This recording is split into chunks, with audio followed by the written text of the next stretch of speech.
Bagaimana teman-teman kabarnya hari ini? Sabtu-Sabtu gini dikumpulkan gini, gak apa-apa ya, ditunda dulu kencannya ya. Baiklah, sebelum langsung saja ya ke inti acara ya Pak ya. Tapi sebelum itu kita jargon terlebih dahulu. Kalau kita bilang obsesi, jawabnya toleransi tanpa henti. Gitu ya teman-teman. Ayo kita coba terlebih dahulu. Coba bersama ya. Obsesi tanpa henti. Satu lagi. Kurang semangat. Lagi. Obsesi, toleransi tanpa henti. Tangannya rek. Ayo tangannya. Sambil tangannya genggam gini. Obsesi, toleransi tanpa henti.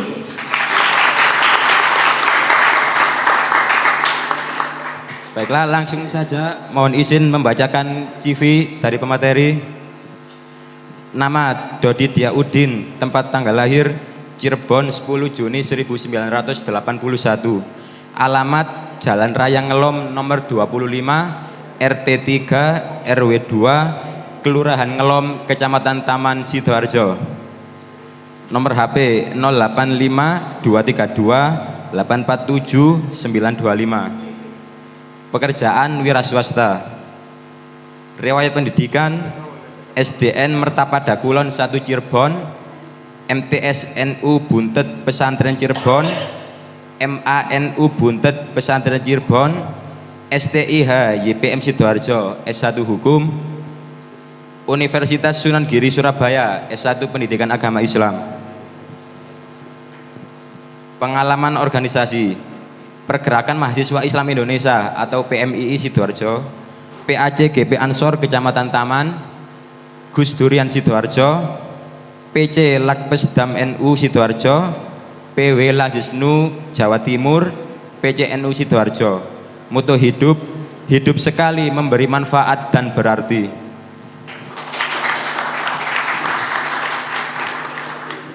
Dan selanjutnya nama Andreas Firmantyo, tempat tanggal lahir Jombang 27 Agustus 1990, alamat Jalan Wonomelati 27 Krembung Sidoarjo, nomor HP 0858 151 07618. Pekerjaan pendeta, riwayat pendidikan SDN 2 Ngoro Jombang, SMP 1 Ngoro Jombang, SMAN Ngoro Jombang, UKDW Yogyakarta.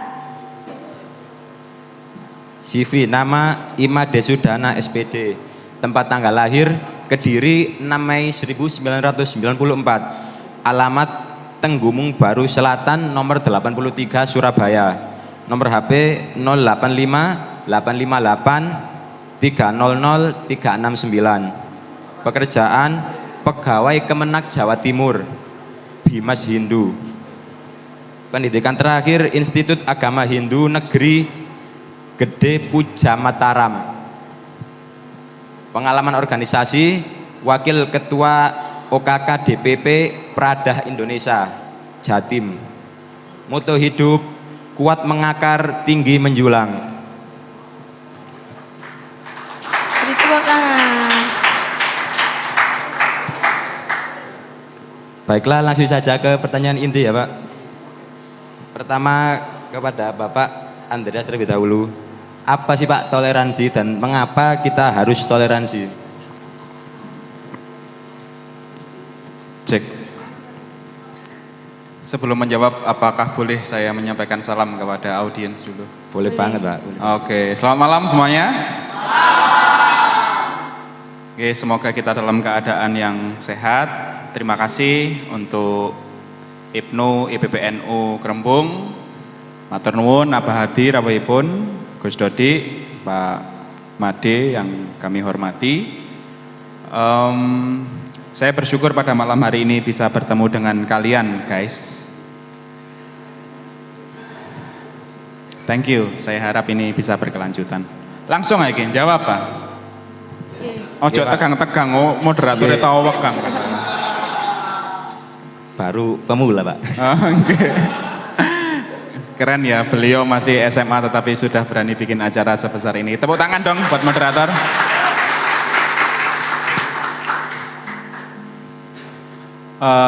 Apa itu toleransi? Apakah seperti itu pertanyaannya? Apa dan mengapa kita harus toleransi? Oh, sebenarnya toleransi itu saya pikir syarat mutlak di dalam hidup bersama. Secara alamiah Tuhan menciptakan kita berbeda, saya keriting berkulit hitam, berkebudayaan Jawa, dan istri saya misalnya orang Batak Betawi dari Jakarta yang berbeda budaya. Ya memang sengaja Gusti Allah itu menciptakan memang dunia ini berbeda. Dan memang hidup berbeda itu memang harus bekerja sama seperti itu. Kalau saya sebenarnya tidak toleransi, saudara-saudara. Saya itu pro eksistensi. Toleransi itu kalau dalam pemikiran saya, wis jarno nek dulure awak dhewe ngono ya ngono, jarno aja digarai. Wis jarno aku iku ngene, aja diodek-odek. Wis jarno dulure dhewe sing iku kaya ngono ya aja diodek-odek. Toleransi itu bisa berarti negasi, bisa berarti ya wis jarno, ojo disenggol seperti itu. Saya khawatir, tetapi mungkin toleransi kita saat ini tidak seperti itu ya. Kalau dalam bahasa saya itu lebih dari toleransi, artinya nyedulur dalam bahasa teknisnya pro eksistensi. Pro eksistensi itu apa? Pro eksistensi itu lebih dari toleransi. Iko yo ngono tetapi ayo awak dewe seduluran nyambut gawe bareng. Seperti itu, Pak. Dan itu hukumnya wajib Pak Neta Kai Pak. Sorry dulur-dulur aku wong Jombang ngomongku medok. Aku urip nang Krembung iki Pak. Dadi pendito setahun setengah nang Krembung iki Pak. Bayangno sampean aku gak tahu ngopi kumpul sampean kabeh. Engko dianggap Kristen sombong, gak tahu temulur kaya apa, dikira eksklusif kaya ngono. Dan dilalah aku ngopi karo bapak-bapak sampeyan, dilalah ya cocok. Ana sing ngomong pengangguran, ana sing ngomong apa, ana sing ngomong slot barang.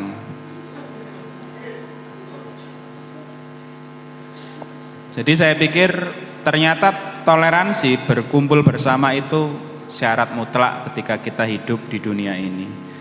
Hawane sing dihirup sama oksigennya, langit di mana kita berteduh sama-sama memberi hujannya, dan dari tanah yang sama kita berpijak. Kita hidup di dunia yang sama dan kita harus berbagi. Terima kasih.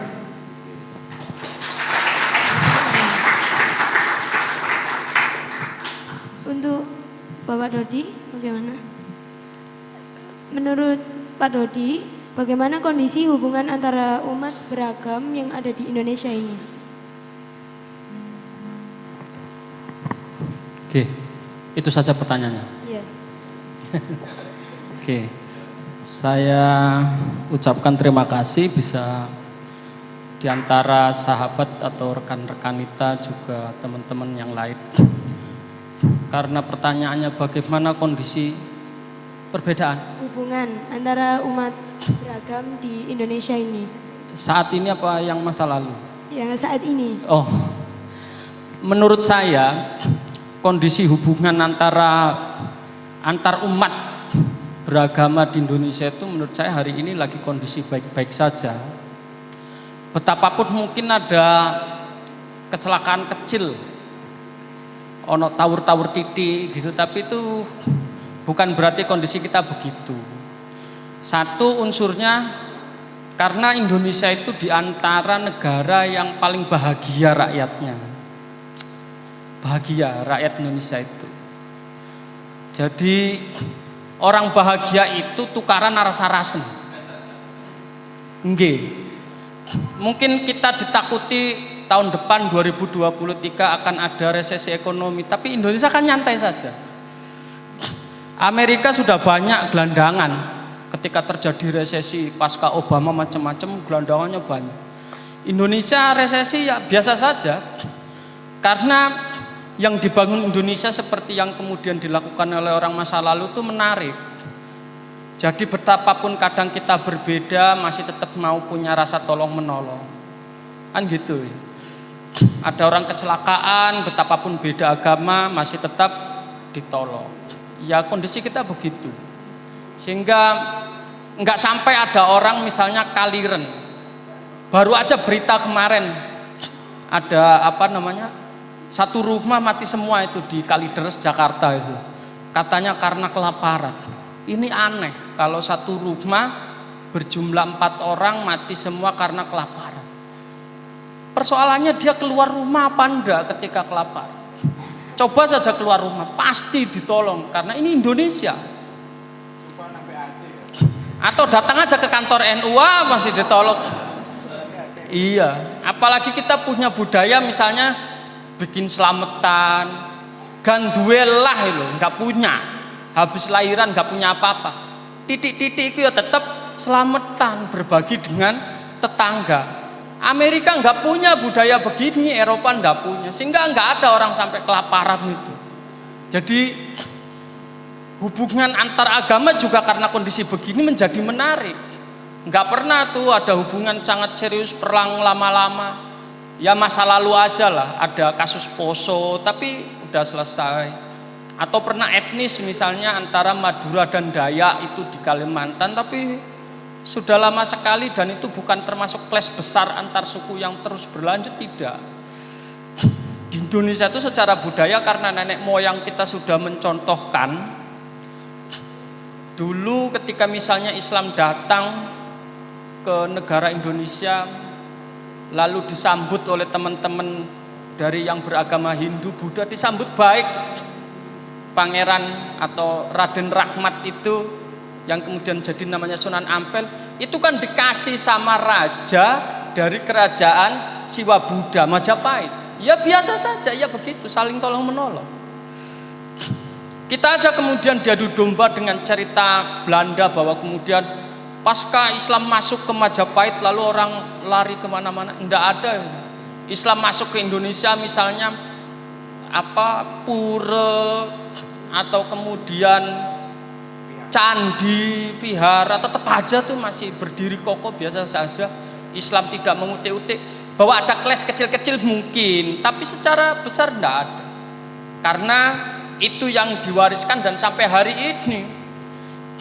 Jadi menurut saya yang dilakukan PAC, IPNU, IPPNU dengan melakukan semacam silaturahmi lah atau dengan umat beragama lain itu bukan hal baru sekali, enggak. Lama-lama sudah dilakukan dari lama. Mungkin cerita masjid ini juga hampir sama ya. Dulu berdirinya gereja dulu berhadapan. Tapi teman-teman Kristen juga membolehkan ada masjid di depannya, begitu di kita. Sampai hari ini semua orang bebas berekspresi, melakukan keyakinannya masing-masing, tidak merubah apa-apa. Kira-kira begitu. Islam yang di Indonesia juga bukan Islam yang kayak di negara lain yang galak-galak gitu, enggak. Islam kita Islam yang ramah. Karena pemahaman Islam kita diwarisi dari Islam yang menyatakan bahwa kita sadar diri bahwa Islam itu bukan umat satu-satunya. Islam itu hanya bagian dari agama yang ada di dunia dan bukan lama sekali. Islam ini termasuk baru. Dibanding Hindu duluan Hindu, dibanding Kristen duluan Kristen. Kristen itu ada sebelum Masehi, sementara Islam nabinya saja baru ada 571 Masehi. Dan Islam baru ada di 40 tahun kemudian ketika Nabi di SK Allah menjadi Nabi. Jadi jauh duluan. Makanya beberapa ritualnya agama Islam itu mengikuti ritualnya agama terdahulu. Kayak puasa, umat Islam berpuasa setiap Ramadan. Itu emang Islam yang pertama? Enggak. Di ayatnya juga bilang begitu. Kutiba alaikumusiyam kama kutiba alal ladzina min qablikum. Puasa itu adalah ibadah yang orang-orang dahulu sebelum Islam sudah lakukan. Ternyata teman Kristen melakukan puasa tuh dulunya. Yahudi puasa, mungkin teman Hindu juga puasa. Dan beberapa ibadah lain umat Islam itu mengikuti agama-agama terdahulu. Walaupun kemudian di kita istilahnya menyempurnakan. Dan kita menjadi enjoy ada di Indonesia karena Indonesia asik. Islamnya asik, teman-teman Hindu asik. Makanya benar tuh yang disampaikan oleh Ketua PBNU kemarin waktu acara R20 itu. Iya, apa namanya? Oh itu bahasa Inggrisnya saya nggak bisa. Saya R20 aja ya. Ketua PBNU bilang bahwa di acara itu R20 itu bertempat di tanah Hindu, di mana dia berada di mayoritas di negara yang mayoritasnya Islam dan dua-duanya dalam kondisi damai bisa menjalankan ritual agamanya masing-masing. Ini kan asik dan ini terjadi biasa saja. Saya berteman dengan teman-teman Hindu mulai zamannya si Bagus Cicak, ya ketua PHDI Prada Sidoarjo itu dulu mulai si Bagus Cicak namanya, anaknya Pak Nyoman. Namanya kok pancet Nyoman Made. Tapi ya itu khasnya lah. Oke, saya pikir begitu Mbak, nanti bisa digabung. Terima kasih. Sekarang saya mau tanya kepada Pak Made ya Pak. Menurut pandangan Bapak, hal apa saja sih yang menyebabkan konflik antar agama di Indonesia itu? Sebentar karena kontennya toleransi ya. Saya juga minta toleransi, saya mau merokok. Siap, Kak Pak. Iya, Pak. GKJW toleran perokok. Siap. Orang NU ya perokok Pak. Wah.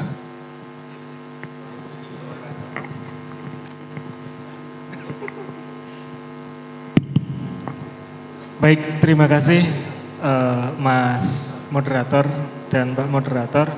Sebelumnya saya sampaikan salam Pangestungkaro Panganjali Om Swastiastu.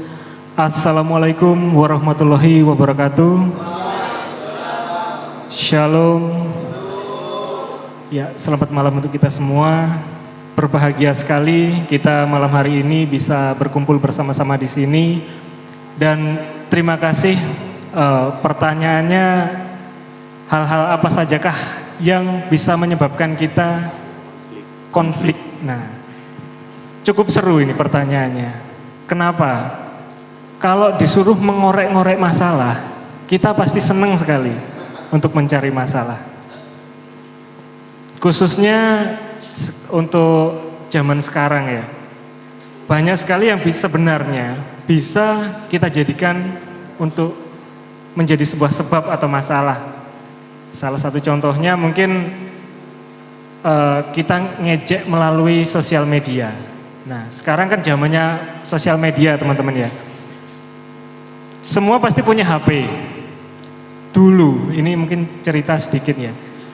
Kalau zaman kami, kita ke sekolah itu HP tidak diperkenankan. Ditutui. Mungkin ada yang pernah ngalami. Zaman sekarang wajib punya HP. Ya apa enggak? Nah, sekarang media itu sangatlah jahat. Nah, kenapa saya katakan jahat? Beda dengan dulu. Kalau dulu pers itu undang-undangnya ketat sekali. Sekarang kita sudah diberikan kebebasan yang sangat-sangat bebas. Kalau menurut saya. Mungkin teman-teman bisa melihat di Facebook, kemudian di Twitter. Itu banyak dari tokoh kita juga, apalagi politisi, itu saling membuat cuitan-cuitan yang unik. Nah, dari cuitan-cuitan itu bisa menjadi sebuah konflik yang akhirnya digoreng. Nah, istilahnya kalau bahasa Jawane itu digoreng kan. Ben mateng, empuk, mari ngono kompor digawedekne gosong bledos. Nah, coba kita bayangkan hal-hal seperti itu. Hal kecil, apalagi berkaitan dengan agama. Kalau berbicara masalah agama itu sensitif. Mungkin dari teman-teman baru mengenal, oh Hindu itu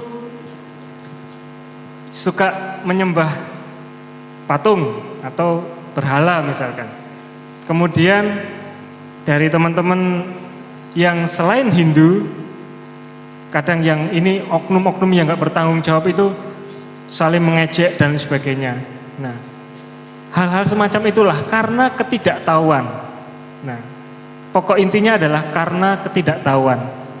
Nah, itu bisa menyebabkan konflik. Kemudian ada lagi misalkan saling ejek mengejek, kembali lagi. Dan banyak lagi hal-hal yang bisa kita lihat. Salah satunya mungkin saya dulu adalah berasal dari keluarga yang heterogen ya teman-teman. Saya lahir di Kediri, nama saya Made. Nah, ini nama saya ini kalau misalkan saya sendiri nggak terima, nah, arek Jawa kok jenenge Made ya. Saya sendiri nggak toleransi dengan teman saya, tak wantemi, benjut kabeh, saya yang kena. Alasannya apa? Lah jenengku diololokne Bu, Pak. Lah nyapa jenengmu dilokne? Aku jarene jenenge Made. Made kan dudu wong Jawa. Made kan wong Bali. Lah masalahnya saya sendiri nggak terima saya seperti itu kan. Lah saya sendiri saya bangga dengan saya ini orang Jawa gitu. Bahwa nama Made ini hanya sebatas nama pemberian. Nah ini mungkin teman-teman, ini saya jujur ya, nama saya Made ini adalah nama pemberian. Saya asli kelahiran dari Kediri. Asli orang Jawa. Jadi saya sendiri tidak tahu arti nama Made itu waktu kecil saya tidak tahu. Nah, pada waktu itulah saya sempat gegeran dengan teman saya gara-gara itu. Saya istilahnya kalau di Bali itu bejaguran namanya. Kita saling hantem-menghantem. Salah satunya dari situlah. Kita saling mengejek dan saling tidak terima. Nah, itu salah satu konflik, penyebab konflik, dan sebenarnya masih banyak sekali penyebab konflik yang bisa menyadari diri kita ini pasti akan konflik, karena konflik itu akan selalu ada dalam diri kita. Nah, intinya adalah bukan kita mencari penyebabnya, tetapi ya opo carane kita bisa ngerim, atau bahasa Jawane itu iso nrimo saling menerima. Kalau dalam Hindu itu istilahnya tatwam asi. Aku adalah kamu, kamu adalah aku. Kita sebenarnya adalah dari hal yang sama.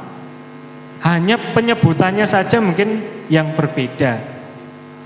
Ya, dalam arti kata lain kalau Mahatma Gandhi selalu bilang ajaran cinta kasih atau ahimsa. Nah itu dari Hindu seperti itu, dan terkait dengan bagaimana cara kita untuk menyebabkan konflik. Wah saiki saling ejek kita bisa tawuran nang kene. Ayo pora. Aku saiki ning Surabaya omahku. Aku saiki gak trimo, aku mang kesasar ya. Mrene diubeng-ubengne ngene. Padahal ya salah Google kan. Gak trimo, pulang-pulang bisa tawuran kita kalau kita nggak saling menghargai. Nah, itulah teman-teman. Salah satu penyebab konflik adalah tidak adanya saling menghargai. Nah, itu intinya. Mungkin itu saja dulu dari saya. Terima kasih. Terima kasih. Dan ini pertanyaan untuk semua ya. Dari Pak Andreas terlebih dahulu ya Pak.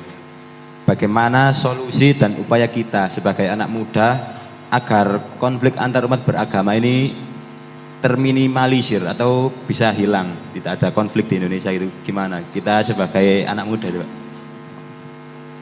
Sebagai anak muda ya. Kalau sebagai anak muda itu sebenarnya tidak mungkin berkonflik. Menurut saya itu anak muda itu beda dengan anak kecil ya. Anak kecil itu tahunya kebenaran karena diajarkan. Anak muda tahu kebenaran karena mengalami. Apa itu kebenaran? Dalam konteks keberagaman umat beragama, itu melewati pengalaman Pak, goleki sejatine ngawurip itu, sejatinya hidup bersama itu. Misale aku wong Kristen, tonggoku Islam, tonggoku Hindu. nek jarene sing slamet dhewe iku wong Kristen, sing mlebu swarga iku wong Kristen. Karena dalam sejarah pemikiran kami itu juga mengalami, saya jelaskan sebentar Pak nggih. Karena di dalam sejarah pemikiran Kristen itu pun berbeda-beda Pak. Ada tahap eksklusif di mana mengatakan Kristen iku sing paling bener, liyane Kristen iku kafirullah, seperti itu. Sesat. Kemudian ada pandangan inklusif Pak setelah itu. Pandangan inklusif itu mengatakan yo Kristen niku ancene sing paling bener. Nek wong-wong kepingin selamat, paling gak wong-wong kudu roh sing jenenge Yesus Kristus. Umpama wong-wong masih gak duwe gak agama Kristen tetapi kenal sing jenenge Yesus Kristus atau Isa alaihissalam itu, mereka akan masuk surga. Jadi tetap eksklusif Kristen tetapi lebih terbuka. Lama-lama Pak, setelah Konsili Vatikan II, setelah peradaban lebih mutakhir seperti itu, orang Kristen pun belajar, apalagi Kristen di Asia, yang sejak awal Asia itu hidup itu beragam Pak. Kalau Kristen di Eropa memang mayoritas, sama seperti mungkin Islam ada di Timur Tengah, atau Hindu di Bali, mungkin karena semangat eksklusif biasanya seperti itu. Tetapi di Asia tidak. Di Asia kita lahir itu sudah bersama-sama Pak. Kerajaan-kerajaan besar di kita itu memang sudah beragam. Hindu dan Buddha itu sudah bersatu sejak awal dan rukun Pak. Oleh sebab itu akhirnya Kristen pun beranggapan bahwa ya wis ya apa ya tibake aku ambek urip karo dulurku sing Islam. Lho ya apa? Penak Aku urip karo dulurku sing Hindu. Ya penak piye-piye padha mangan segone nek gak duwe dhuwit ya aku yo utang tanggoku. Mosok utang dhuwit kate milih Islam Kristen ya gak, Pak. Ya sapa sing gelem nulungi seperti itu. Jadi kalau anak muda tidak, anak muda itu adalah anak yang sudah punya pengalaman hidup Pak bagi saya. Jadi panjenengan itu sudah memiliki pengalaman, itu sangat membekas sekali dalam alam bawah sadar Anda, punya pengalaman, oh dilalah gak sing tak pikir Kristen niku kafir tibake gak, wong-wongane yo apik. Sing tak pikir Hindu iku wong-wonge kaya ngene tibake gak yo apik, aku koncoan yo biasa Saya pikir anak muda itu tidak akan berkonflik karena mereka sudah punya pengalaman kebenaran ilahi, Pak. Tadi awak dhewe asline dalam pengalaman sehari-hari ku dituntun karo Gusti Allah, temulur karo kancane, kenal koncone sing lintas agama, dituduhi karo Gusti Allah misalnya. Lho kok kaya ya aku ngene iki.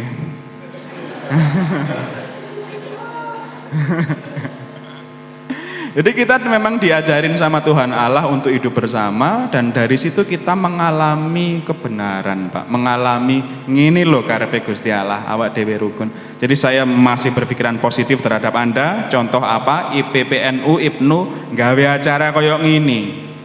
Kan keren Anda. Tepuk tangan pisan kasra. Jadi panjenengan semuanya sadar bahwa kita ini memang diciptakan berbeda, dan kita memang tidak niat berkonflik, kita memang niat untuk golek sedulur. Jadi menurut saya tetap pada kewarasan itu, tetap pada kebenaran itu, betul-betul Gusti Allah sedang mengajari kita di dalam pengalaman kehidupan sehari-hari. Matur nuwun.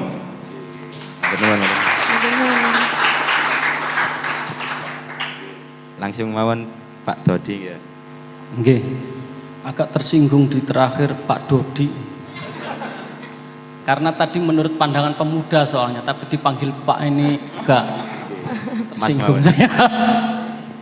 Betapa nyata di antara narasumber mungkin saya paling tua mungkin ya. Lahir 90, 94. Saya 81. Kacek 10 tahun kafir. Tapi saya masih muda. Jadi mohon jangan panggil Pak ya. Oke. Kebetulan saya sedari sekitar 10 tahun yang lalu barangkali saya mendirikan sebuah komunitas, namanya komunitas Gus Durian. Jadi Almafurlah Gus Dur itu wafat tahun 2009 bulan Desember. Lalu beberapa anak muda yang pertama sendiri itu di Jogja bikin komunitas Gus Durian.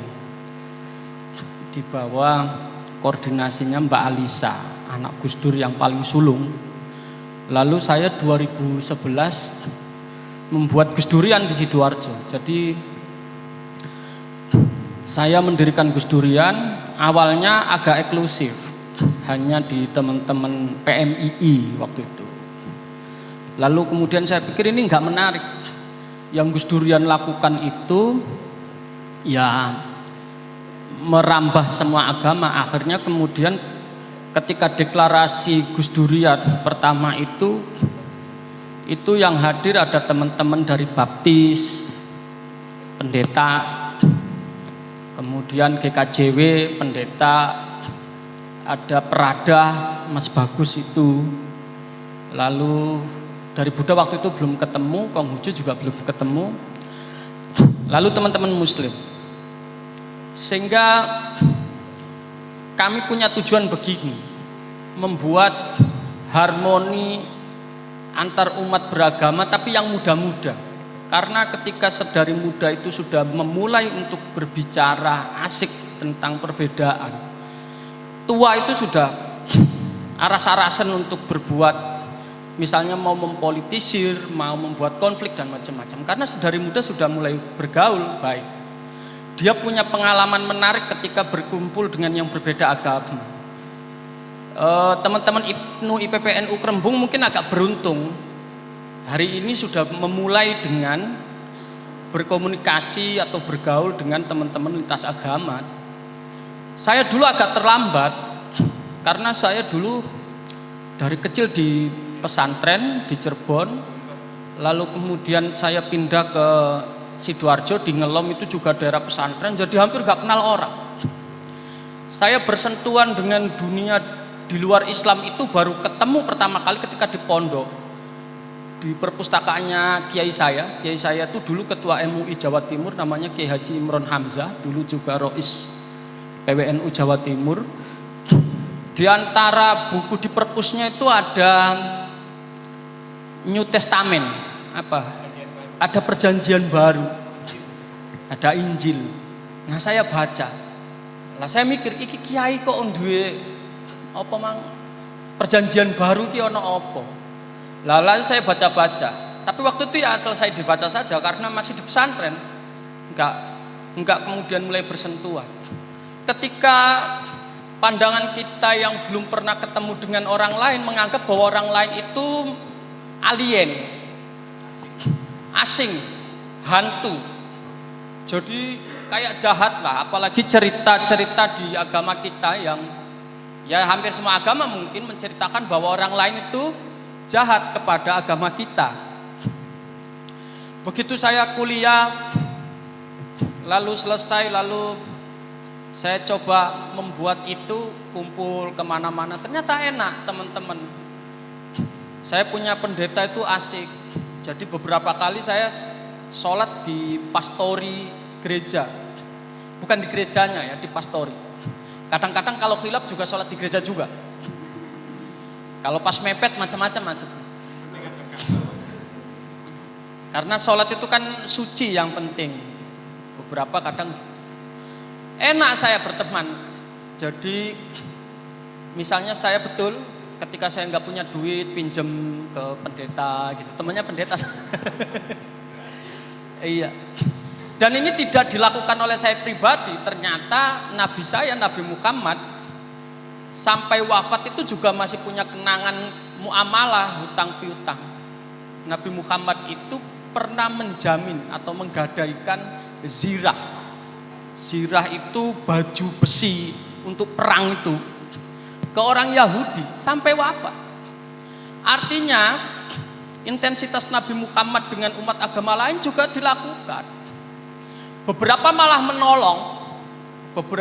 menolong. Jadi yang mengetahui proses kenabian awal kali Nabi Muhammad menjadi nabi dan ketahuan ada tanda kenabian itu kan ada pamannya Siti Khadijah, namanya Warokoh bin Naufal. Pernah dengar nggak teman-teman IPNU IPPN? Ya, Warokoh bin Naufal itu agamanya apa? Kristen. Yang kemudian bilang bahwa Nabi Muhammad adalah nabi itu pamannya Nabi Muhammad yang beragama Kristen. Artinya ditolak. Ketika umur 9 tahun, Nabi Muhammad kemudian mau perjalanan ke negeri Syam bersama pamannya yang bernama Abu Thalib itu. Lalu kemudian di tengah perjalanan disuruh berhenti oleh seorang pendeta di pendeta Bakhirah. Itu juga diberhentikan, gak boleh meneruskan ke negeri Syam. Negeri Syam itu sekarang mungkin Syria, yang dulu banyak orang Yahudi. Yang orang Yahudi ini dulu gak suka sama Nabi yang nanti akan muncul di Arab. Nah, pendeta Kristen itu kemudian bilang, jangan teruskan perjalananmu ke negeri Syam, kembali saja. Sehingga di tengah perjalanan Nabi Muhammad kembali di umur 9 tahun. Yang menolong Kristen. Jadi ada banyak hutang kita dengan teman-teman Kristen atas keselamatan Nabi Muhammad.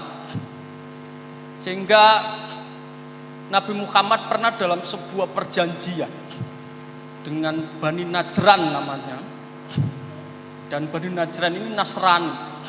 Di antara poin perjanjian itu, ini juga ditulis oleh seorang intelektual muslim top di Indonesia, namanya Profesor Quraisy Shihab, bilang bahwa di antara poin perjanjiannya, apabila ada teman-teman Kristen yang bangun gereja, maka orang Islam wajib membantunya, dan bantuan itu bukan dihitung sebagai hutang, jadi bantu aja gitu, nggak boleh dihutangi. Itu perjanjian dengan Bani Najran itu sebegitu kerennya Nabi Muhammad.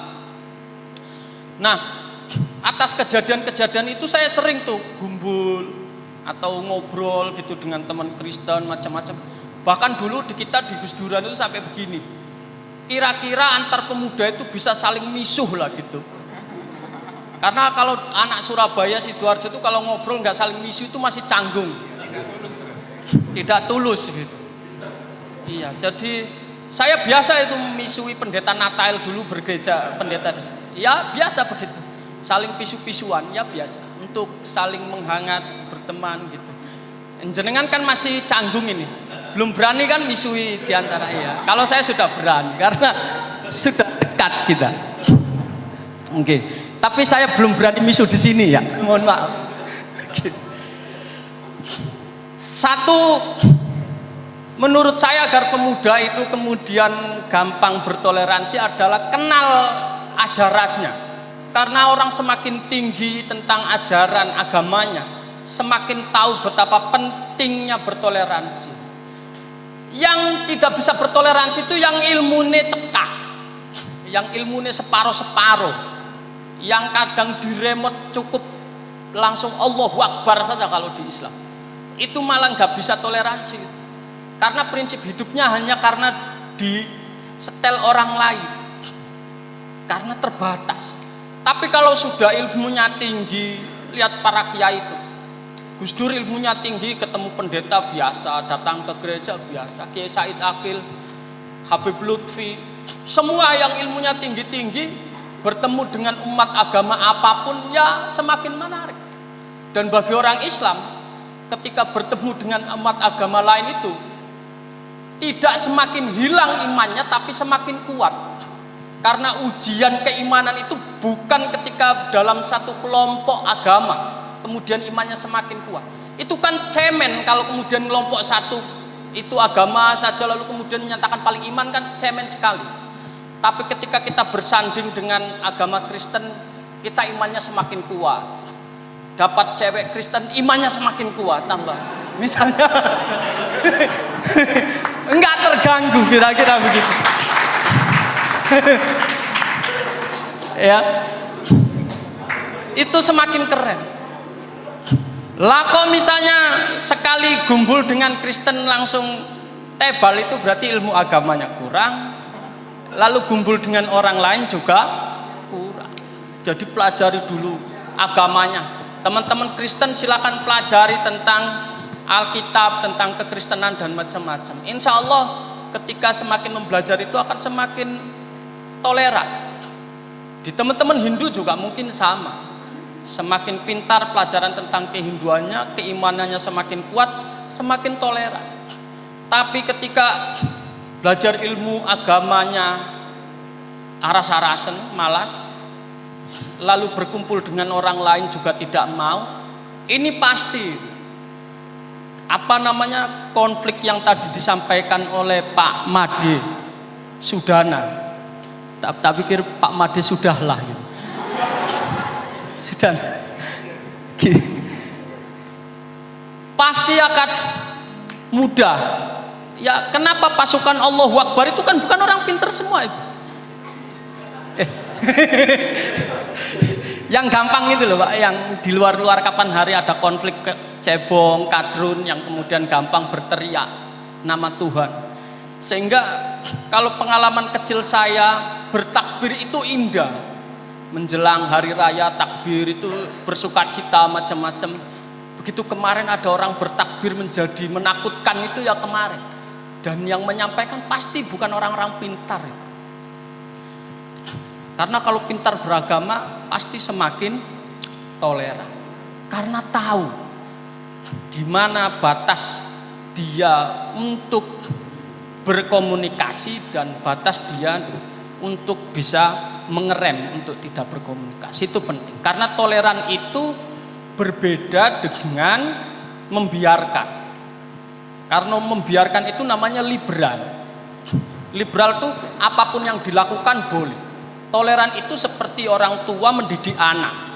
Anak itu dibebaskan tetapi pasti ada batas untuk kita bisa memperingati. Anaknya dibiarkan pokoknya jarno ae arek iku. Engko lak urip-urip dhewe mangan-mangan dhewe ya gak iso. Lah nek anake kate kejegur terus dijarno. Kan begitu. Nah, toleran itu memberi ruang kita juga untuk saling memberi masukan. Teman-teman Hindu misalnya berlebihan, Pak Hindu ayo ngobrol, jangan berlebihan, ini tidak baik.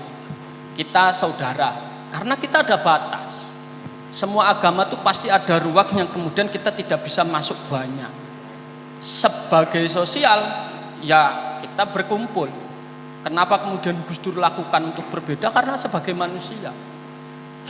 Gus Dur mungkin tidak sepakat dengan Islam yang aneh-aneh seperti Ahmadiyah, tetapi ketika figur kemanusiaannya itu yang dibela. Dan itu prinsip Islam.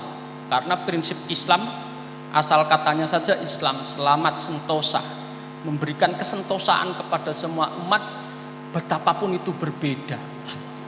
Nabi Muhammad bersama pamannya yang berbeda agama itu sampai wafat Abu Thalib berbeda agama. Fair-fair saja. Nabi Muhammad punya mertua Yahudi pernah.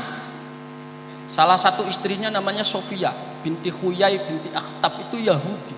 Ya biasa saja. Tidak kemudian karena itu Yahudi dan itu mertua dilawan, tidak pernah. Mantu kok kata ngelawan mertua, ya kaul. Tapi Nabi Muhammad mertuanya banyak, saya mertuanya baru satu. Belum. Kalau tak nggih, ya itu diantara toleransi itu, diantaranya begitulah kira-kira. Jadi satu, perluas komunikasi dengan siapapun, lalu perkuat ilmu agamanya. Dari saya itu, monggo diteruskan ke bab. Coba tangan. Baik, luar biasa sekali penyampaian dari ini sesepuh-sesepuh saya ya. Luar biasa sekali memang teman-teman. Jadi ketika kita berbicara tentang toleransi, apalagi itu terkait dengan agama. Agama itu apa sih sebenarnya agama itu? Karena agama kalau dibicarakan dengan kosakata tersendiri, a itu artinya adalah tidak. Gam itu atau gama itu berasal dari kata go, gam, pergi, tidak pergi. Kalau dalam bahasa Jawanya, agama itu ageman, baju. Kemudian ada istilah lagi, agama itu adalah pegangan. Nah, bagaimana cara kita berpegang teguh pada sebuah agama di mana kita hidup saling beragama. Nah, ini agak berfilosofi sedikit ini. Bagaimana kita beragama di antara agama-agama yang lainnya. Maka muncullah sebuah istilah moderasi, toleransi, dan lain sebagainya. Nah, bagaimana cara menumbuhkan toleransi ini? Seperti yang disampaikan oleh kedua narasumber kita ini, teman-teman, bahwa kita ketika sudah menyadari sebuah kebenaran yang memang itu benar, inti dari sebuah kebenaran adalah bisa saling menerima keberadaan orang lain atau kebenaran dari orang lain. Karena kalau kita berfilsafat, kebenaran itu tidak pernah ada ujungnya. Di dalam kebenaran pasti ada sebuah kebenaran lagi. Karena itu berdasarkan dengan interpretasi masing-masing orang. Interpretasi itu pemahaman dari masing-masing orang. Nah, ini mumpung kumpul teman-teman dari Hindu ada, Kristen ada, Islam ada. Kita semua mungkin di sini saya sedikit bercerita juga bagaimana toleransi di dalam ajaran agama Hindu. Nah, Hindu itu muncul pertama kali yaitu di lembah Sungai Sindhu atau di Punjab di India 2500 tahun sebelum Masehi. Nah, itu lama sekali ya. Jadi sebelum Masehi masuk di Indonesia. Nah, singkat cerita masuk di Indonesia itu pada awal abad keempat. Nah, ini awal abad keempat baru masuk di Indonesia di Kutai Kertanegara yang sekarang menjadi ibu kota negara itu IKN di sana. Kemudian berkembang lagi ke Jawa Barat di Kerajaan di Tarumanegara itu pada abad kelima. Kemudian berkembang lagi sampai ke Mataram. Nah, di situ teman-teman, di situ sudah ada akulturasi atau kepercayaan bahwa Hindu itu ada Siwa dan ada Buddha. Nah, di sana ada dua pendeta. Ada Siwa, ada Buddha. Bagaimana ini dalam satu keyakinan ini ada Siwa Buddha. Ini sebelum ada resmi agama Buddha ya. Jadi waktu itu masih zaman kerajaan. Nah, apakah ini harus dihilangkan salah satu? Tidak. Sampai sekarang akhirnya di dalam upacara Hindu itu sampai sekarang ini ada pendeta Siwa, ada pendeta Buddha. Dan itu selalu berjalan beriringan. Nah, dalam perkembangan sejarah ini, bagaimana toleransi itu ada dan kuat di Indonesia, yaitu pada masa kerajaan Majapahit. Saya berikan sebuah contoh teman-teman, bahwa di dalam perkembangan Majapahit ini sudah mulai ada perkembangan pengaruh dari bangsa luar, yaitu dari Eropa yang masuk ke Indonesia. Nah, kita tahu sendiri bahwa Raja kita, Raja Majapahit itu sendiri, itu menikah dengan Putri Campa. Nah, Putri Campa itu beragama Islam waktu itu. Dan melahirkanlah Raden Patah. Itu adalah anak dari Brawijaya, yang beliau akhirnya menjadi Raja Demak. Nah, kemudian lambat laun ada Wali Songo.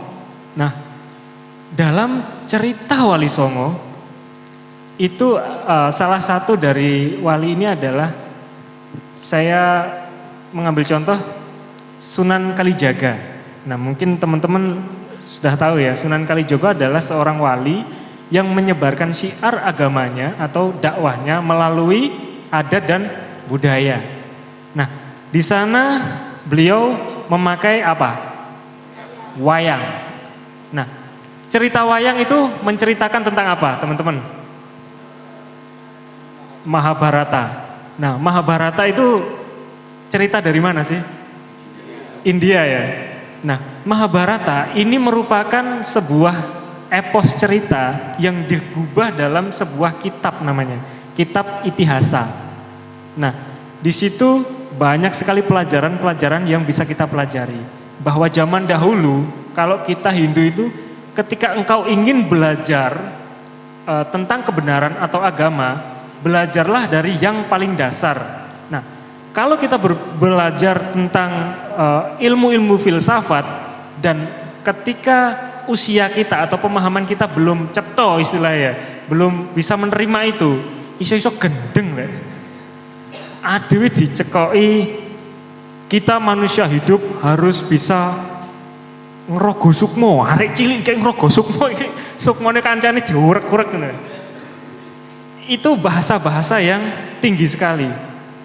Bahasa secara ceritanya adalah bagaimana cara kita bisa menghargai diri kita sendiri. Nah, dalam kisah Mahabharata diceritakan bahwa seorang Arjuna, nah seorang Arjuna itu ganteng apa elek? Ganteng ya. Ya bisa cantik juga ketika nyamar, waktu menyamar menjadi seorang putri untuk menemani waktu itu masih kerajaan Kurawa dan Pandawa ya. Nah, apa yang eksistensinya kita bisa menghargai? Sang Arjuna ini ketika ia ingin melakukan sesuatu pada waktu perang Mahabharata, dia selalu bertanya kepada Krishna. Nah, di sini ada teman saya Krishna. Krishna ini adalah seorang dewa. Dewa penjelmaan Dewa Wisnu yang turun ke dunia dalam wujud awatara. Awatara itu adalah ya pengejawantahan seorang Tuhan. Nah, Tuhan dalam agama Hindu makanya ada dewa, ada macam-macam. Nah, dewa ini, Krishna ini adalah perwujudan dari Dewa Wisnu. Nah, Dewa Wisnu ini adalah manifestasi dari Tuhan itu sendiri. Manifestasi itu kalau dalam agama Hindu ada 3 dewa besar namanya. Brahma, Wisnu, dan Siwa. Brahma itu adalah pencipta, Wisnu pemelihara, Siwa itu adalah pelebur, penghancur, dan sebagainya. Pokoknya yang mengembalikan semua itu adalah Siwa. Dan banyak orang mengatakan bahwa Siwa itu dewa sing jahat pokoknya. Nah, Thanos inilah. Tapi asal kita tahu bahwa Siwa ini adalah penjaga gerbang yang ada di surga. Nah, beliau ini adalah yang kamu layak, dan beliau punya asisten namanya Dewa Yama Dipati. Makanya Siwa ini asistennya itu selalu para kalungane aneh-aneh ya teman-teman ya. Ada apa namanya? Itu loh, tengkorak. Nah, tengkorak. Kemudian pernah nonton film Siwa nggak sih? Atau Mahadewa lah. Ya. Serem-serem pokoknya. Dia pakai apa namanya? Macan, macam-macam. Itu adalah wujud bahwa dan dia memakai itu pun tidak membunuh, tetapi hewan itulah yang mempersembahkan dirinya. Karena ketika dia mempersembahkan dirinya, dia tahu bahwa yang saya tuju ini adalah perwujudan lain dari Tuhan itu sendiri.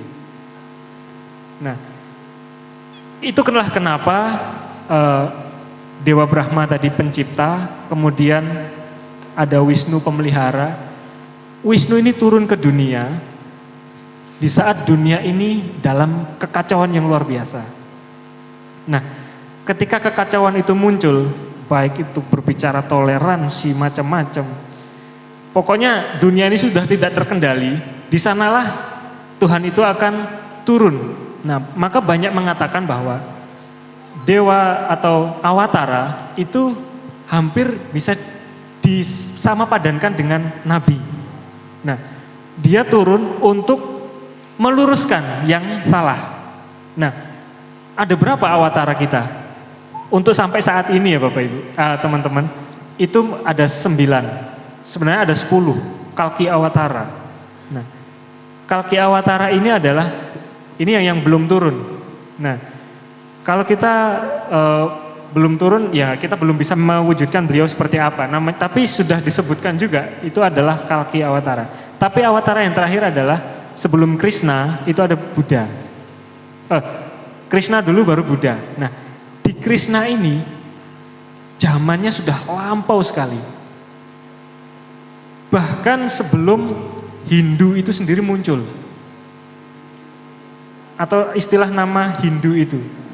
Nah, ketika berbicara toleransi, ke semua elemen-elemen ini baik dari unsur alam semesta. Kalau di alam semesta ini kita mengenal ada 5 unsur ya. Ya, ada air, api, kemudian tanah, ada udara dan juga ruang kosong. Ruang kosong ini termasuk yang kita hirup dan macam-macam lah. Ketika kita tidak bisa teman-teman sendiri di sini sebagai jiwa-jiwa muda tidak bisa menerima apa yang kita hirup, kemudian mewujudkan sebagai teman-teman ini kita sama-sama menghirup udara yang kita hirup. Saya dari Hindu, kemudian saya lepaskan, kan kita nggak tahu kita menghirup udara dari siapa. Nah, kita ini hidup berdampingan dan khususnya di Indonesia, bagaimana kita bisa bersama-sama dalam keharmonisan ini adalah kita bisa saling menghargai dengan Tuhan, dengan sesama, dan juga dengan lingkungan. Nah, itu poin penting yang bagaimana sih cara kita membangun sebuah toleransi, yaitu kita bisa menjaga keharmonisan itu sendiri, harmonis dengan Tuhan, dengan tidak selalu menuhankan Tuhannya sendiri itu paling baik. Padahal memang Tuhan kita memang baik, tetapi belum tentu Tuhan yang lain juga kurang baiknya, seperti itu. Kemudian dengan manusia, sesama manusia tanpa terkecuali. Makanya di dalam kitab Sutasoma ada istilah Bhinneka Tunggal Ika, berbeda-beda tetapi tetap satu jua. Nah, itu kitabnya disusun oleh Empu Tantular. Dan pada saat itu kerajaan yang berkuasa adalah kerajaan Hindu, yaitu Majapahit. Dan yang menyusun Empu Tantular ini beragama Buddha. Kita memakai kitab beliau. Nah, itulah namanya toleransi. Kita saling menerima. Ya, mungkin itu saja dari saya. Terima kasih. Terima kasih. Kalau dari Pak Mas Made ya, dipanggil Mas aja ya, masih pemuda. Saya juga punya teman di kelas ya, namanya Nyoman. Itu juga kan saya rasa penasarannya tinggi kan Mas. Jadi pernah dicerita seperti itu, ada 9 awatara gitu ya. Ada 10 tapi yang masih 9 ya. Terus yang Wisnu menjadi Krishna gitu ya. Sekarang sudah terbayar lah penasarannya. Soalnya kan teman saya masih muda, masih belum tahu yang detailnya. Sekarang alhamdulillah sudah penasaran terjawab. Mungkin Pak Andreas mau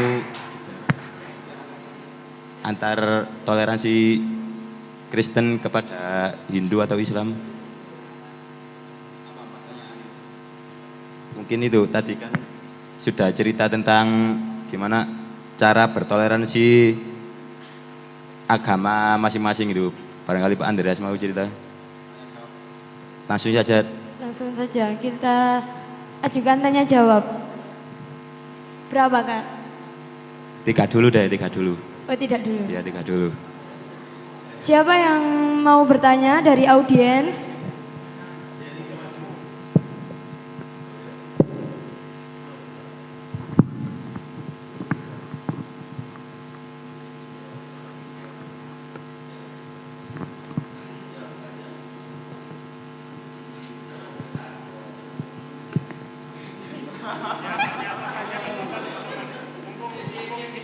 Santai aja deh, santai aja, gak apa-apa. Relax.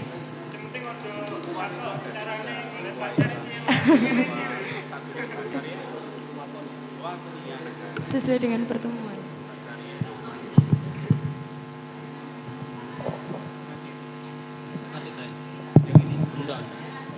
Oke, sebelum teman-teman berani bertanya, saya juga mau cerita sedikit.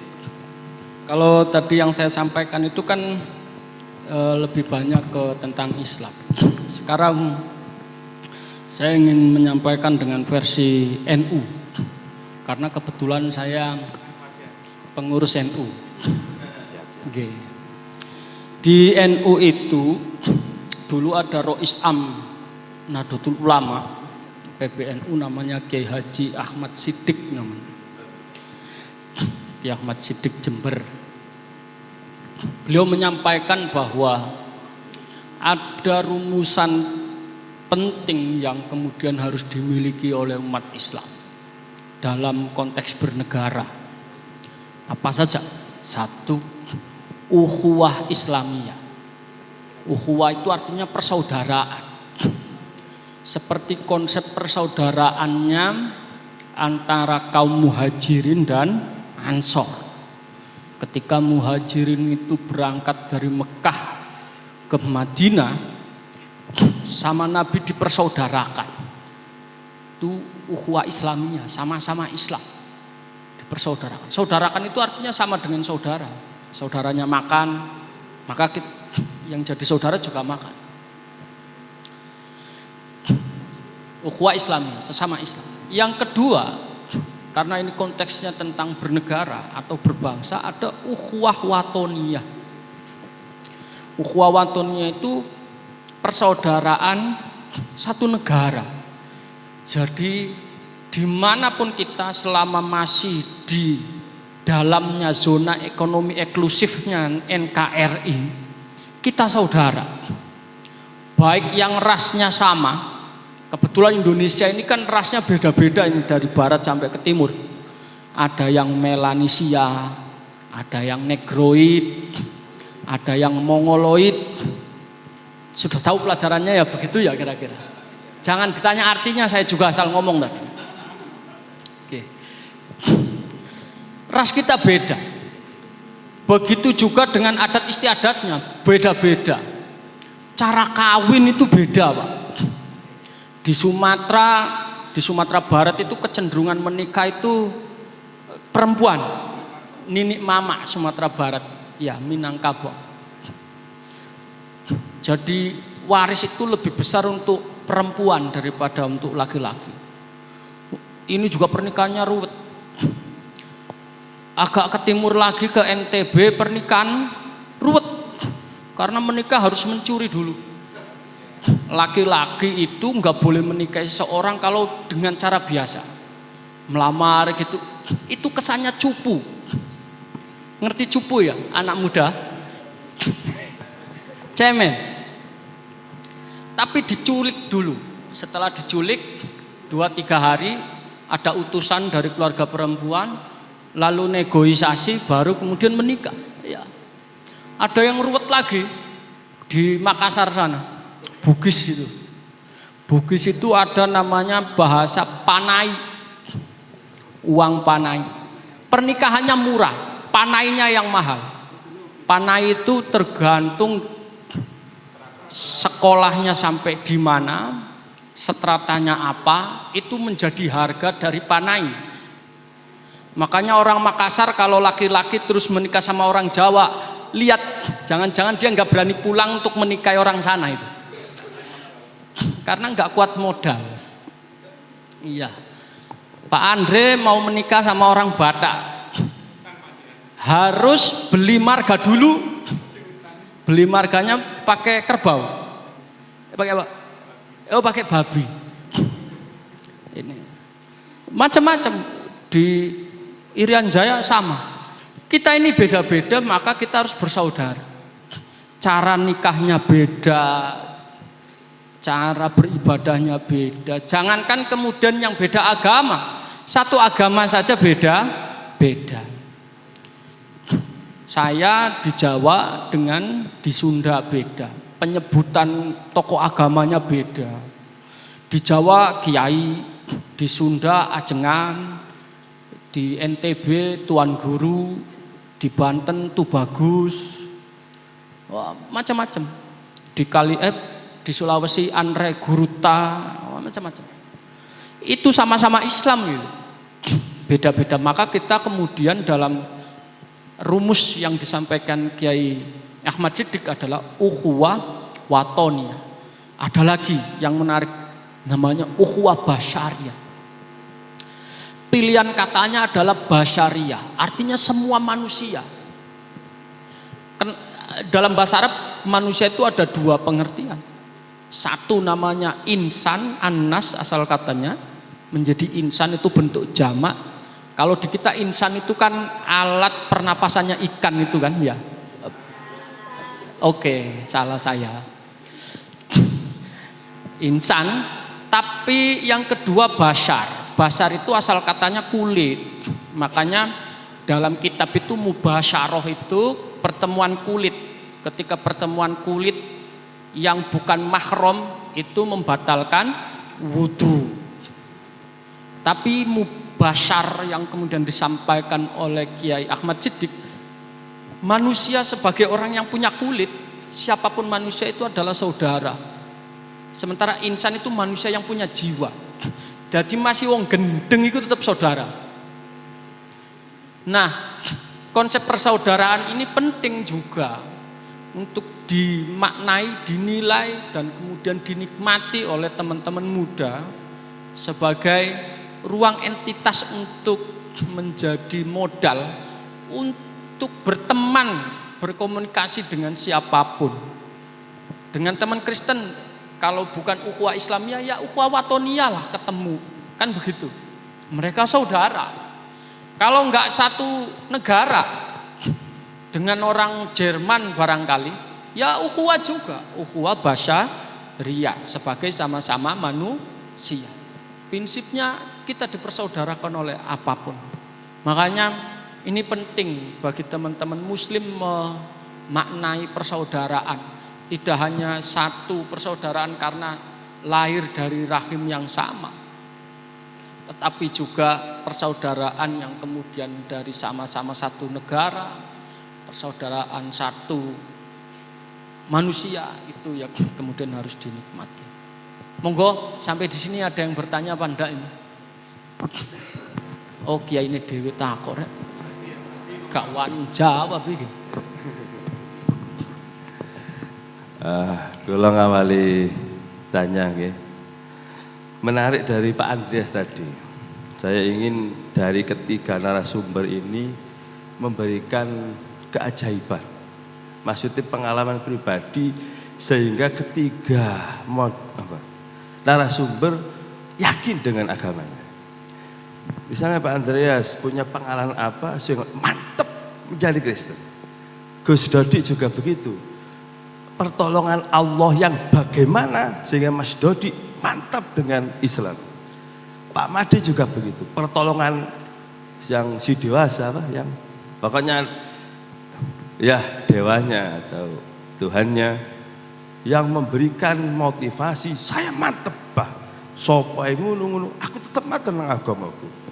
Ini mohon dari satu-satu ini memberikan pengalaman keajaiban pertolongan Tuhan atau pertolongan Allah kepada dirinya masing-masing. Yang biasanya tidak masuk akal kan kalau pertolongan Allah, kalau dulu mukjizat, kalau sekarang atau karomah atau maunah. Ya ini mohon satu-satu yang punya pengalaman pribadi sehingga mantep memeluk agamanya masing-masing.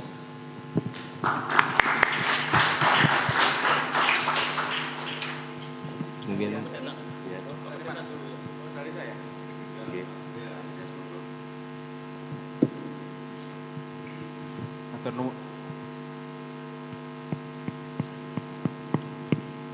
cek.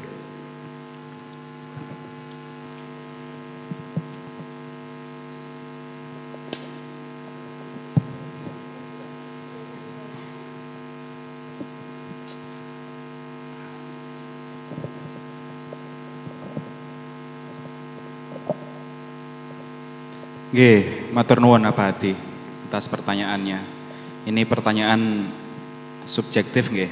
Jadi pengalaman rohani saya, pengalaman gaib saya sebagai ya itu namanya gaib seperti itu, hal-hal yang di luar nalar. Saya lahir saya kecil tumbuh dewasa di lingkungan pasar di Kecamatan Ngoro, Kabupaten Jombang. Di Pasar Ngoro itulah saya tumbuh berkembang sebagai anak kecil.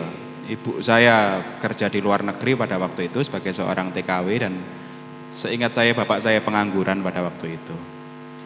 Jadi lingkungan saya sangat keras, sejak kecil saya berhadapan dengan situasi yang sangat keras sekali, saya tidak pernah ke gereja sama sekali. Daripada ke gereja, saya malah takbiran di masjid, Pak. Jadi, betul saya takbir, Pak, betul. Pakai mic ini saya takbir, Pak. Pada waktu itu saya ditanyain oleh Kiai, masih Al-Fatihah, surat An-Nas, surat Al-Ikhlas ya apal, Pak.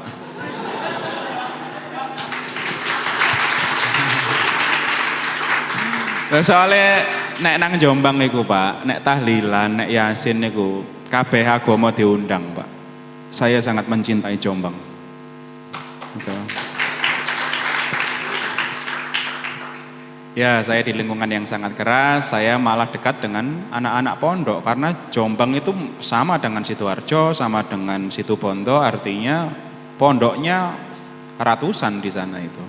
Jombang, ada Bureng, ada Tambak Beras, ada di mana itu Binhat itu?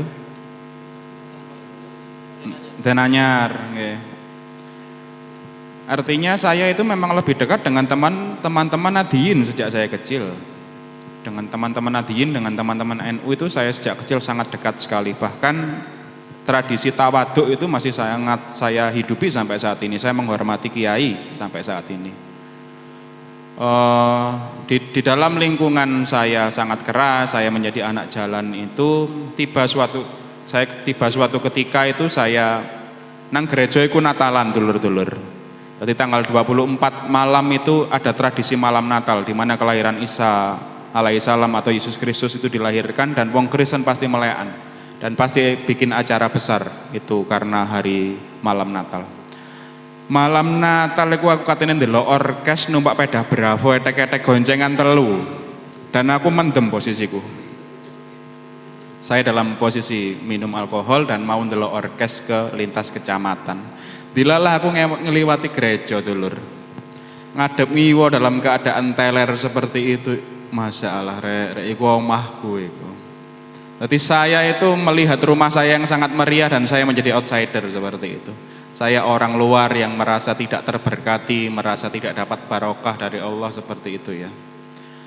Menangis saya di atas motor etek-etek itu dan saya nonton orkes. Lalu saya ditemukan oleh seorang pendeta karena saya dari kecil pekerjaan saya itu mengamen untuk golek duit itu aku nek sangu anda mungkin minta orang tua saya itu ngamen bis, ngamen kampung seperti itu. Makanya sejak kecil saya berandalan memang cari uang sendiri. Akhirnya saya ditemukan oleh seorang pendeta dan memang saya ingin pulang tapi saya tidak tahu caranya pulang pada waktu itu. Mau nang gereja iku izin. Aku iku wis anake wong gak duwe, nakal. Mari ngono kate nang gereja ku nyawang arek-arek kok wangi, kelambine apik. Biasanya nang gereja itu kan apik-apik ya kelambine rek. Ganteng-ganteng, ayu-ayu, wedaan. Di sekolah minggu itu saya mengalami kecemburuan dan tidak sadar pada waktu itu saya sedang cemburu. Akhirnya saya belum bisa, saya ingin pulang tetapi bagaimana caranya saya pulang seperti itu. Saya malah dengan teman-teman saya Nadiyin, dengan teman-teman saya jalanan, dengan ada seorang pendeta itu yang memang dari ketiga-tiganya itu mengajak saya pulang. Tadi sing wong NU itu malah mereka ngaji tak tunggu, iya aku sampai belajar ngaji. Yo gak usah wudu, gak usah apa. Yo ikro alif ba tak sak jimakok yo sinau aku dhisik. Yo Kristen aku yo sinau ya kan. Yo wong maca kan seperti itu. Mereka malah on dadi Kristen kok gak tau nang gereja seperti itu. Malu saya terus terang. Malu sekali dan saya itu bingung ya apa ya cara aku mulai. Tiba saatnya ketika saya pada waktu itu ketika Natalan kemudian ada saya dalam kondisi penuh dengan alkohol itu nangis saya dalam batin saya dan sejak itu saya memutuskan untuk pulang dan banyak teman-teman saya yang pada waktu itu sekitar 3 atau 4 itu sudah meninggal, livernya pecah atau dia sudah karena pada waktu itu peredaran narkoba di angkatan saya sangat murah sekali, sangat liar sekali jadi kenakalan remaja saya cukup luar biasa dan teman-teman saya pada beberapa yang meninggal. Saya dalam perspektif saya pada waktu itu aku selamat rek. Kok aku gak mati, kudune aku mati nek urip koyo ngene iki. Ngombe gak duwe dhuwit iku kopi autan iku tak lakoni rek. Jadi Anda mungkin komik ya, kami sampai pada waktu itu yang murah-murah itu tak lakoni bicaranya mendem seperti itu. Tapi saya kok bisa hidup sampai saat ini? Mungkin dalam pemikiran saya pada waktu itu, apa jangan-jangan memang aku dikai kesempatan kongkon mulai. Kemudian ibu saya bercerita, aku pun duwe cita-cita awakmu meni-meni ku dadi pengikut Tuhan yang setia. Makanya nama saya itu Andreas Firmantio seperti itu ya. Andreas itu murid Tuhan Yesus, salah satu rasul, salah satu murid Tuhan Yesus. Kemudian Firman itu ya sabdo seperti itu, Tio itu setia. Jadi harapannya ibu saya itu anakku kok ikut dadi murid Yesus sing ancine setia karo firmane Gusti Allah seperti itu. Dan saya pulang dilalah saya mempunyai keyakinan ya aku kayak kesempatan kedua saya akan bertobat seperti itu dan saya yakin memang ini pertolongan Tuhan, saya tidak mati seperti itu abadi. Dilalah kula sekolah pendito abadi dan ketompo abadi. Dan sekolah kula niku wangel abadi. Cara tiyang 1000 daftar niku sing keterima mek 10 abadi. Lah kula pecatan wong elek lho keterima kula niku. Lah kan itu kan barokah sekali dan akhirnya saya di sini dan saya yakin pertolongan Tuhan saya di dalam diri saya itu sangat konkret sekali. Meskipun saya tidak punya bukti, it's nothing, tidak peduli. Tetapi aku yakin secara lahir batin Gusti Allah iku nulungi aku dan memimpin dalanku saumure uripku. Seperti itu.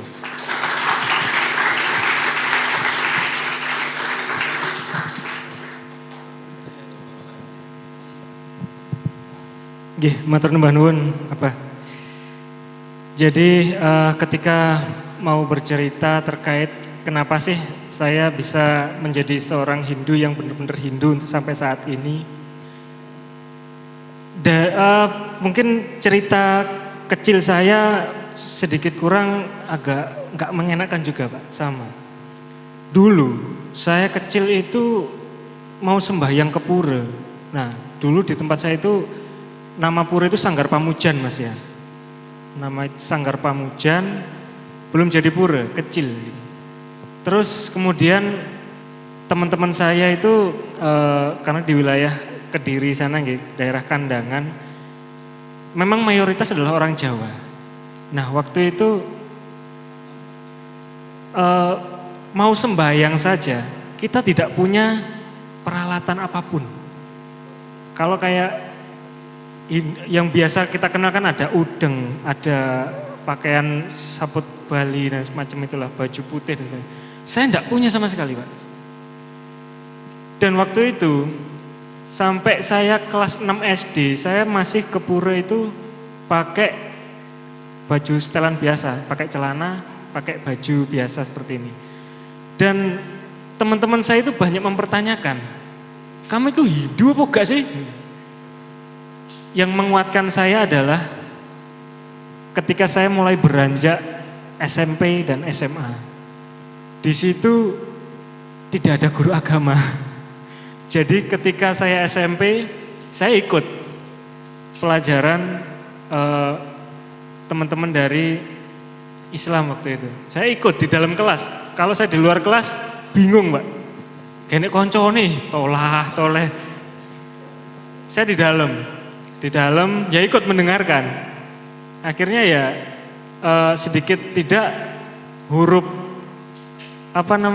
nulis Arab itu bisa, walaupun nggak tahu artinya apa, tapi lekukannya bisa. Dan ketika SMA baru kelas 2 itu katanya ada guru agamanya, tapi beliaunya itu sakit. Jadi nilaiku yo sak wewe. Beliau nggak pernah ngajar. Dan pada waktu itu ada namanya ini guru Kristen juga dan juga guru bahasa Arab saya, Pak Mamnun namanya. Rumahnya di Ngoro, Pak. Itu gini bilangnya beliau, Mas sampean ki wong Hindu kok koyok wong bingung toh. Coba sampean ki nulis kon belajar bahasa Arab kok pinter banget. Saya ki lali, Pak. Bisane anak buka gitu aja. Setelah itu sama guru saya yang Kristen sama guru bahasa Arab saya, beliaunya ini suka sejarah memang. Ayo Mas, tak ceritani sejarah. Dari sana saya mulai tertarik lagi dengan agama saya. Saya mulai tertarik lagi, bahkan ketika pelajaran sejarah, saya pasti dapat nilai di atas 95. Lek 100 yo wis pokok 98. Itu saya sampai disebut sama teman-teman ahli sejarah. Itu awal mulanya dari guru bahasa Arab saya. Mulai saya kelas 2 itu. Kuliah, saya karena terpaksa juga, dulu ingin masuk ke perguruan tinggi negeri dan saya itu keterima sebenarnya di UNESA jurusan psikologi. Dapat beasiswa cuma separuh. Saya mikir-mikir. Dan posisi saat itu orang tua saya ini, saya 4 bersaudara. Dan saya sama orang tua diajari untuk hidup mandiri. Waktu itu yang paling keras didikannya adalah bapak saya. Kamu kalau mau hidup itu harus bisa hidup mandiri. Ya apa caranya urip? Dari SD saya sudah berternak. Dikasih modal kambing 1 dan sampai saya lulus kambing saya jual untuk biaya hidup sekolah saya. Kemudian sudah diterima, saya sampai semester 1 saja di UNESA. Kemudian dapat saya kenal seorang profesor atau rektornya waktu itu di tempat kuliah saya yang sampai saya lulus itu di Lombok. Kamu itu kan katanya seneng ini ya, kamu pernah dapat juara lomba pidato ya gitu. Waktu itu entah beliaunya dapat info dari mana, saya kurang tahu. Ayo ikut bapak aja. Waduh, iki melu sopo, saya mikir gitu. Kemana pak? Ke Lombok. Wah, ke Lombok ini yang Bali. Padahal Lombok itu sebelahnya Bali. Saya mikir gitu, saya enggak tahu di sana saya hidup sama siapa. Nah, pada waktu itu saya diajak naik Gunung Rinjani. Dan anehnya lagi, profitnya ini namanya iketutwitnya. Dia mungkin salah satu orang yang memiliki sebuah kelebihan ya.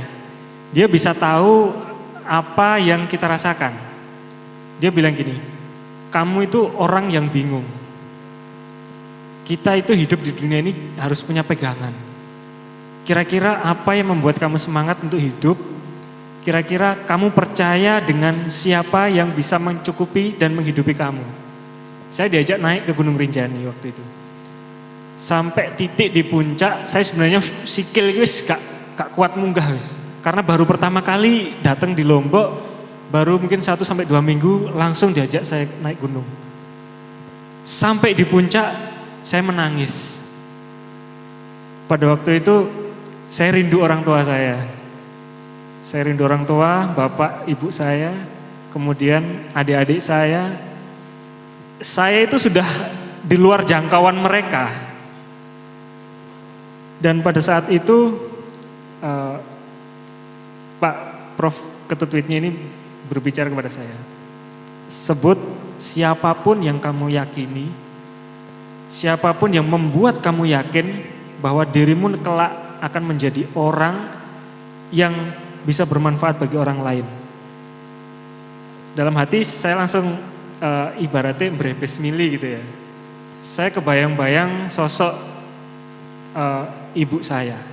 Nah, ibu saya ini ternyata memberikan nama Made ini ada artinya.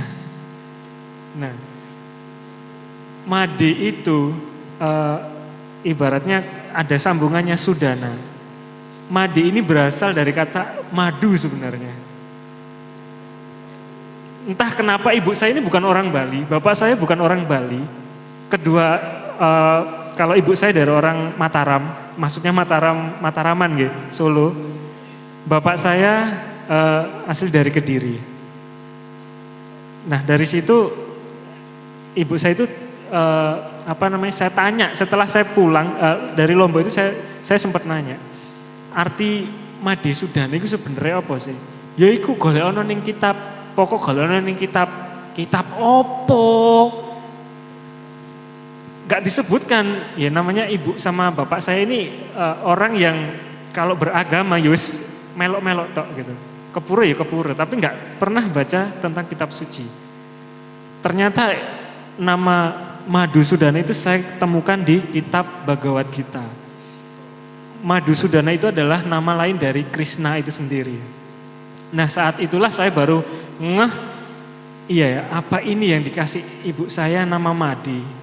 Mungkin dari nama madu ini saya bisa menjadi manis, saya bisa menjadi ya mungkin bukan penikmat dari orang lain ya.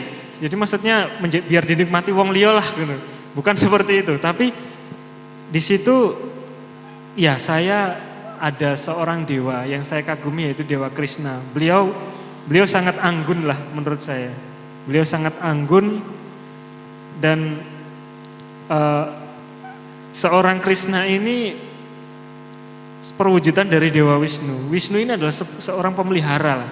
Pemelihara, entah siapapun yang akan dipelihara, beliau akan selalu mengayomi. Dari situ saya memiliki sebuah pencerahan bahwa oke, sekarang saya harus bisa berkuliah. Ini karena saya sudah medot ini di jurusan psikologi. Saya keterima satu semester saja lah nih. Semester berikutnya saya tidak ini lagi. Saya tidak teruskan. Saya jalani sampai saya lulus dan kalau bahasa Islamnya ini ya, puji Tuhan, alhamdulillah, astungkara. Saya semenjak dari puncak Gunung Rinjani itu, saya bisa menjadi diri saya sendiri sampai sekarang ini. Dulunya saya bukan siapa-siapa, tapi ketika saya di Lombok, setelah saya turun gunung, saya ingin mendapatkan apa ya, bukan prestis lah. Hidup saya ini ingin berguna bagi orang banyak. Di Lombok itu, saya pertama kali ke sana sudah 2-3 bulan, perang suku. Dan saya hidup di lingkungan orang Arab, di Monjok namanya. Monjok itu di sana kalau lingkungan tempat tinggal itu sendiri-sendiri. Kampung Bali sendiri, kampung Islam sendiri, dan kebetulan saya hidupnya di lingkungan orang Arab. Dan saya satu-satunya. Saya ikut sama waktu itu seorang dokter, beliaunya dokter jiwa ya. Saya ikut sama beliau, waktu itu perang suku. Nah, ditahu sebenarnya saya ini seorang Hindu waktu itu. Untungnya itu perang etnis Bali dan juga etnis Lombok. Nama saya Made, Pak. Wes pasti Bali wes. Hampir saya waktu itu dibunuh. Saya untungnya Pak Kaling, kepala lingkungan waktu itu, Pak Sanusi namanya, itu sangat berjasa sekali. Jangan. Dek mati ini anak. Ya, bahasanya jangan matikan ini orang gitu. Dek mati, ini anak Jawa nih. Gitu. Ini orang Jawa. Dek orang Bali gitu. Terus ya memang beberapa teman saya di situ. Saya memang orang yang senang bergaul ya. Untungnya tahu gitu loh. Oh iya, ini teman saya ini. Ini teman yang biasa jaga toko di apa namanya? Di tempatnya Abah, dekatnya Pak Abah Sanusi gitu. Setelah itu di sana, itu luar biasa sekali. Yang meninggal memang ada 2 orang di pantai memang. Dan setelah peristiwa itu sampai sekarang itu peristiwa terakhir yang saya alami bahwa apa ya, arti sebuah nama dan keyakinan waktu itu memang waduh iki salah iki, ibuku kayak jeneng keliru iki waktu perang itu gitu. Tapi saya tetap yakin bahwa saya ini selalu ingin berbuat baik lah gitu. Kalau saya merevisi nama kayak ruwet jenang apa gimana ya Mas?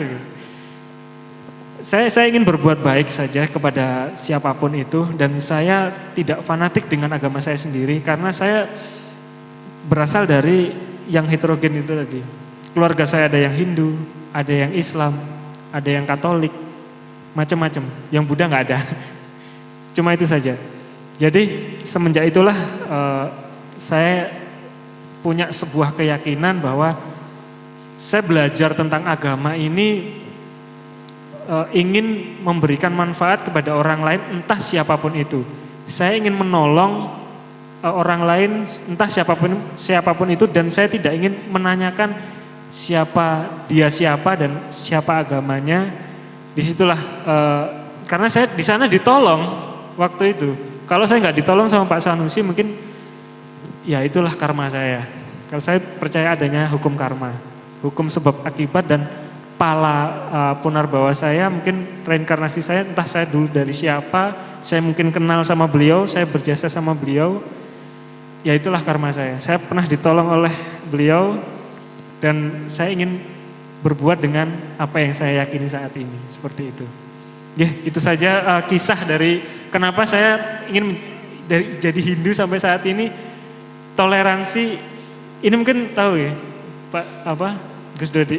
Ini udeng, ini bukan udeng Bali loh, bukan udeng Jawa juga. Ada yang tahu? Ini udeng apa? Ini udeng Sunda. Udeng Sunda seperti ini. Moncongnya di depan. Ini udeng Sunda. Kemudian baju saya, kenapa saya pakai warna gelap? Ini memang saya sengaja. Saya berasal dari Jawa. Jawa itu identik dengan peteng. Maksudnya peteng itu bukan pikirannya sing peteng, tapi hitam itu adalah sederhana, kesederhanaan. Nah, kemudian saya pakai bawahan ini pure Bali. Jadi ini saya acak adul kok yang ini guys, pokoknya tak kira pantes ngono lah gitu. Tapi ya inilah apalah baju, artinya baju kalau kita jadi orang yang jelek di mata orang lain, kita tidak ada artinya gitu. Tapi kalau kita bisa bermanfaat bagi orang lain, ya inilah kita gitu. Seperti itu. Terima kasih. Nggih. Ngapunten untuk Gus Dodi nggih. Diberitahu timekeeper tadi. Sesi tanya jawab sampun telas. Nggih. Gus mawon nggih. Gus Dodi. Sudah. Nggih, sampun. Oke. Begini. Beliau itu ternyata orang Vrindavan. Karena tadi katanya penjelmaan Krishna itu ya. Saya nggak ada pengalaman spiritual yang hebat sekali, nggak ada. Paling kalau kemudian saya sangat percaya sekali bahwa Allah bekerja dengan baik itu ketika saya naik bis. Kebetulan supirnya ugal-ugalan. Nah itu saya percaya sekali Allah itu hadir. Iya, sumber kencono banter gitu ya. Allah dan alhamdulillah selamat lah, itu saya percaya sekali. Iya, yang lainnya begini. Saya pernah lumayan agak sedikit agak mengkhawatirkan ketika saya perjalanan dari Lombok. Jadi tidak hanya Pak Pendeta ini saja yang pernah ke Lombok ya. Saya juga pernah ke Lombok, Pak. 4 kali lagi. Enggak. Lombok itu kan pernah terjadi gempa bumi dahsyat itu ya. Saya di sana ada 2 masjid yang saya bangun atas nama PC Lazisnu Sidoarjo, lalu kemudian ada musola kalau nggak salah, dan beberapa huntara waktu itu. Nah ketika kita selesai untuk meresmikan masjid yang kita bangun itu, satu di Lombok Utara itu di daerahnya Zohri itu apa namanya? Pamenang agak ke sana dikit. Saya membangun musola di sana di Dusun Nusantara saya, Medane. Di Medane saya bikin musola, lalu kemudian dari PCNU juga rawuh untuk meresmikan, lalu saya geser lagi ke Lombok Tengah, itu di Aik Darek namanya daerahnya. Nah, ketika pulang dari sana ada beberapa tempat kami ini. Ketika pulang itu dari Lombok itu kita berangkat jam 15.00. Kita naik pesawat. Sementara rombongan PCNU itu berangkatnya jam 17. Jadi duluan kita sebetulnya. Nah 15.00 berangkat naik pesawat. Sudah nyampe Surabaya. Ternyata cuaca di bawah itu sangat cuacanya lagi hujan deras gitu kira-kira. Dan si pilot ngomong, para penumpang sekalian, Mohon kita tunggu antara 5 sampai 10 menit karena cuaca di bawah tidak bisa memungkinkan untuk kita mendarat. Kita tunggu dulu 5 sampai 10 menit di atas Surabaya lah kira-kira gitu. Nunggu. Itu lumayan mendebarkan, Pak. Lah yang lebih mendebarkan lagi kemudian setelah 10 menit Pak pilotnya ngomong begini, karena cuaca di bawah tidak bisa terkondisikan maka kita balik lagi ke Lombok. Jadi doa saya itu lumayan terkabul selamat, tapi kok opo turun lagi ke Lombok. Jadi saya turun lagi di BIL itu, Pak, Bandara Internasional Lombok lagi, lalu naik lagi, lalu bareng sama PCNU itu. Jadi lumayan menegangkan. Yang lain menurut saya berkaitan dengan pengalaman spiritual itu gini. Saya dulu kalau di Baan atau di Cirebon namanya merhabanan dulu. Kalau merhabanan dulu tuh ini saja hambar tuh nggak ada rasa gitu. Ya di Baan aja seperti orang melakukan kewajiban. Nah suatu saat ngaji saya tentang di Baan. Lalu kiainya bilang, ketika makhalul qiyam, tahu makhalul qiyam Pak Sudan? Gak ngerti gak apa-apa wong Islamai gitu. Khusus Islamai sih ngerti. Nanti pengen ikutan kalau ngerti ya. Enggak usah. Pak Pendeta enggak usah ikut enggak apa-apa. Ketika makhalul qiyam, kata kiai saya, Rasulullah rawuh hadir gitu. Kan begitu ya? Mungkin teman-teman Ibnu IPPNU pasti tahu. Secara spiritual kemudian saya merasakan betul. Maka setiap kali makhalul qiyam dimanapun tempatnya, baik itu debaan sama anak-anak, debaan sama orang sepuh, debaan sama siapapun, hati saya tuh kayak bergetar gitu. Beberapa kali kalau kemudian yang vokalisnya itu suaranya bagus, vokalis ternyata berpengaruh ya. Makanya kalau adzan jangan cari orang yang suaranya nggak enak. Itu masuk ke hatinya agak susah gitu. Maka cari yang adzan tuh yang enak. Jadi bagi rekan-rekan sekalian, rekan Ibnu, kalau suaranya nggak enak jangan adzan. Kasihan masyarakatnya. Ketika vokalis dari acara makhalul qiyamnya itu enak, masuk ke hati. Kadang saya sampai nangis. Asli, di beberapa kali misalnya ketika makhalul qiyam tidak terasa bahwa kemudian air mata mengalir begitu saja. Jadi kayak gimana ya, asik gitu. Kayak zauk dalam bahasa Arab itu. Ada kayak kerinduan yang kemudian ingin segera ketemu. Kayak betul-betul Rasulullah itu di hadapan gitu. Ya ketika makhalul qiyam itu. Padahal sholat itu tempat kita komunikasi dengan Allah. Tapi tidak senikmat itu gitu. Saya tidak tahu ini dosa apa enggak ya kira-kira. Tapi itu kira-kira pengalaman spiritual saya yang menarik. Begitu aja Pak ceritanya nggih. Jangan banyak-banyak. Nggih, matur nuwun Gus Dodi. Pun sudah malam, langsung saja saya tarik kesimpulan ya dari acara ini. Semua agama itu mengajarkan kebenaran.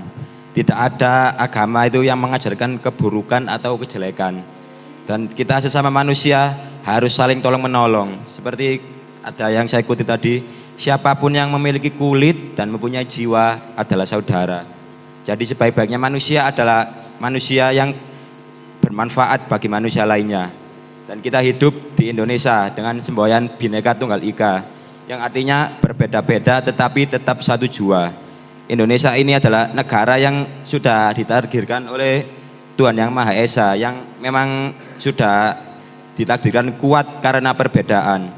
Jadi melalui acara obsesi pada malam hari ini, diharapkan teman-teman semuanya pemikirannya lebih dewasa lagi tentang perbedaan agama.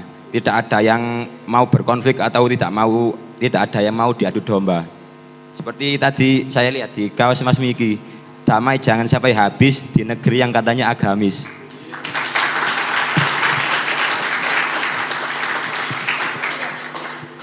Terima kasih.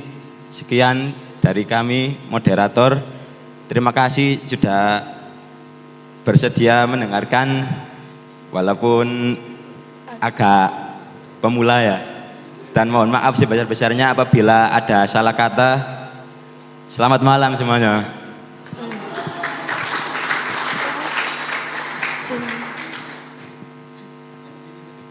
Monggo rekan-rekan Nita MC.